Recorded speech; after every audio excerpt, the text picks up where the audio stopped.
السلام عليكم ورحمة الله وبركاته. الحمد لله رب العالمين والصلاة والسلام على رسوله الكريم أما بعد.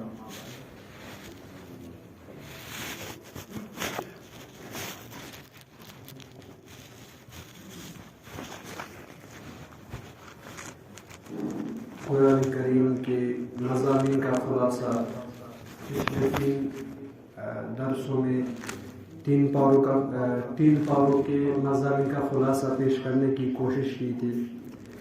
آج ہمارے پاس 4تھا پارہ ہے جو کہ اس کلمے سے شروع ہوتا ہے لن تنالوا البر حتى تنفقوا مما تحبون.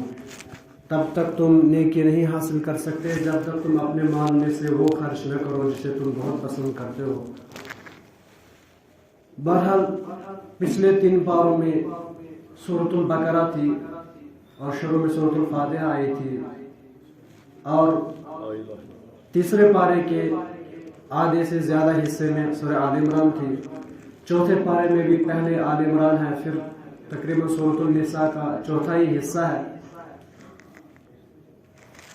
اس پارے میں بھی اللہ تعالیٰ نے جس طرح سے سورۃ البقرہ میں یہود سے خطاب کیا کہ آپ لوگوں نے اللہ تعالیٰ کے ساتھ وفاداری نہیں کی تو اللہ تعالیٰ نے آپ سے حکومت چھین لی، یہ محمد صلی اللہ علیہ وسلم اور اس کی امت کو عطا کر دی. اسی طرح سے آپ لوگوں نے اللہ تعالیٰ کی وفاداری نہیں کی تو اللہ تعالیٰ نے قبلہ بھی تبدیل کر دیا.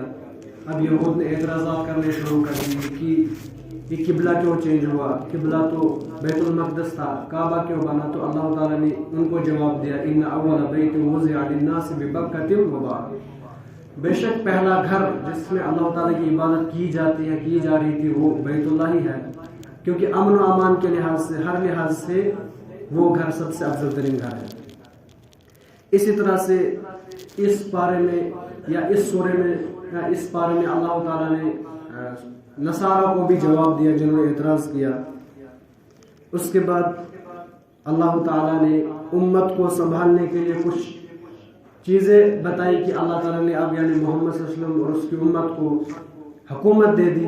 اب ان کے لیے قبلہ بھی تبدیل ہوا، اب بادشاہت ان کے ہاتھ ہے، اب ان کے لیے کام کرنا ہے. اللہ تعالیٰ نے انہیں تقوی اور کتاب اللہ یعنی ایک تو اللہ تعالیٰ سے ڈرنے کی وصیت کی یا الذین آمنوا اتقوا اللہ حق تقاته ولا تموتن الا وانتم مسلمون، اور دوسری بات کہی واعتصموا بحبل اللہ جميعا ولا تفرقوا. اللہ تعالیٰ کی رسی اللہ کی کتاب کو مضبوطی سے تھامنا اگر آپ کو اپنی حکومت برقرار رکھنی ہے.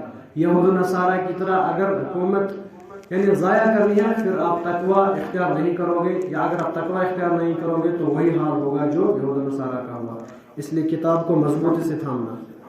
اس کے بعد اللہ تعالیٰ نے یعنی یہ ایک مقصد بیان کیا امت کا. اللہ تعالیٰ نے آپ کو حکومت دے دی، اب کچھ رول دے دیے، لیکن اب ایک خیال رکھنا یہ سب چیزوں کا ایک مقصد ہے. اللہ تعالیٰ نے کہا اور کہا اسی بنیاد پر تمام امتوں پر آپ کو فضیلت ہوئی. کنتم خیر امت اخرجت للناس، تم بہترین امت ہو. اب آپ کو اللہ تعالیٰ نے حکومت دے دی، اب مل کر ایک کام کرو، اللہ تعالیٰ کی طرف دعوت دے دو، کیونکہ اسی میں تمہاری بہتری ہے. اللہ تعالیٰ کی طرف دعوت کی کوئی نہ کوئی راستہ اختیار کرو جس سے اللہ تعالیٰ کی طرف دعوت یعنی کا کام جاری رہے.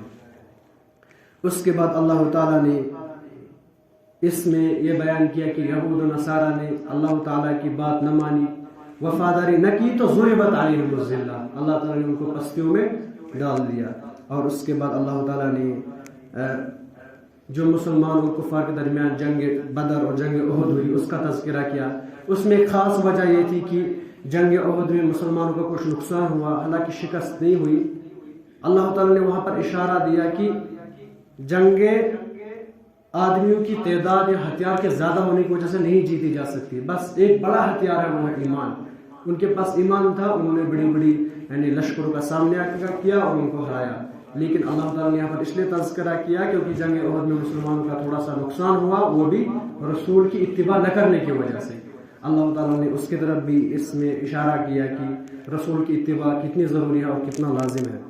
اس کے بعد اللہ تعالیٰ نے اسلامی معاشرے کے لیے کچھ رول بتائیے اور یہود کی اس بات کا رد کیا جو انہوں نے کہا تھا کہ اللہ تعالیٰ فقیر ہے، کیونکہ اللہ تعالیٰ مسلمانوں کو کہتے ہیں خرچ کرو اللہ اور رسول کے راستے میں. تو یہود نے اعتراض کیا ان اللہ فقیر ونحن اغنیاء، اللہ تو فقیر ہے ہم تو مالدار ہیں. جب ابو بکر صدیق کو یہ بات سنائی دی کسی یہودی سے تو انہیں تھپڑ مار دیا، اور پھر وہ ابو بکر کو لے کر رسول کے پاس گئے، دیکھیے جی انہوں نے ہمیں مارا، اب اس سے بدلہ لو۔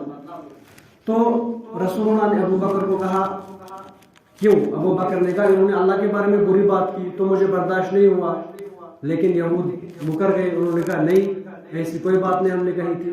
تو رسول اللہ نے کہا ابو بکر کو چلو گواہ لاؤ، کیونکہ سزا ہے، آپ نے کچھ کیا ہے اس لیے گواہ لاؤ۔ تو اللہ تعالیٰ نے آسمان سے ابو بکر کی یعنی اس بات کی تائید کی، ہاں انہوں نے اللہ تعالیٰ کے بارے میں بری زبان استعمال کی تھی۔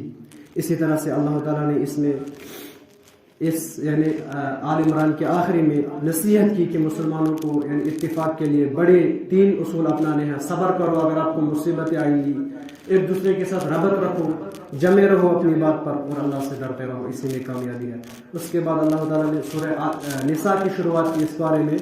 اس میں پہلے اللہ تعالیٰ نے یہ بیان کیا کیونکہ اب جنگ احد اور بدر ہوئی، اس میں مسلمانوں کا نقصان ہو گیا، تو اب ذاتی طور پر مسلمانوں کو نقصان ہوا، تو اللہ تعالیٰ نے گھریلو حالات کے بارے میں بیان کیا۔ پہلے بیان کیا تھا اسلامی معاشرہ، اب بیان کیا کہ گھریلو حالات، یعنی اب کچھ لوگوں کی صحابہ تقریباً 70 صحابہ کی یعنی شہادت ہوئی تھی جنگ احد میں، تو اللہ تعالیٰ نے پھر گھریلو معاملات جیسے یتیموں کے بارے میں کس طرح سے ان کے حقوق کا خیال رکھا جائے، ان کا مال رکھایا جائے، ان کی کفالت کی جائے، اور اگر کوئی عورت بیوہ ہو گئی ہے ان کے کیا حقوق ہے، ان کو کس طرح سے پورا کیا جائے۔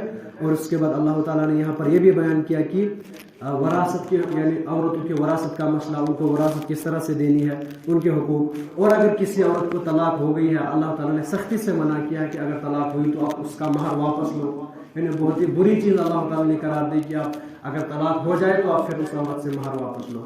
اسی طرح سے اللہ تعالیٰ نے آخر پہ اس میں بیان کیا کہ یعنی اس پارے کے آخر میں وہ یہ کہ کس طرح سے یعنی کون عورتیں اگر آپ شادی کرنا چاہو، کیونکہ دور جاہلیت میں 4 سے زیادہ بھی شادیاں کی جاتی تھی، اللہ تعالیٰ نے کہا 4 کرو لیکن حقوق کا خیال رکھنا، اگر حقوق کا خیال نہیں رکھ سکتے تو ایک ہی کرنا، اور پھر کہا کہ کن کن عورتوں کے ساتھ آپ نکاح کر سکتے ہو، اور وہ عورتوں کا تذکرہ کیا جن کے ساتھ نکاح کرنا بالکل حرام تھا، جیسے ماں بہن وغیرہ، اور وہ عورتیں جن کے ساتھ وقتی طور نکاح حرام ہے جیسے بیوی کی بہن ہوتی ہے وغیرہ۔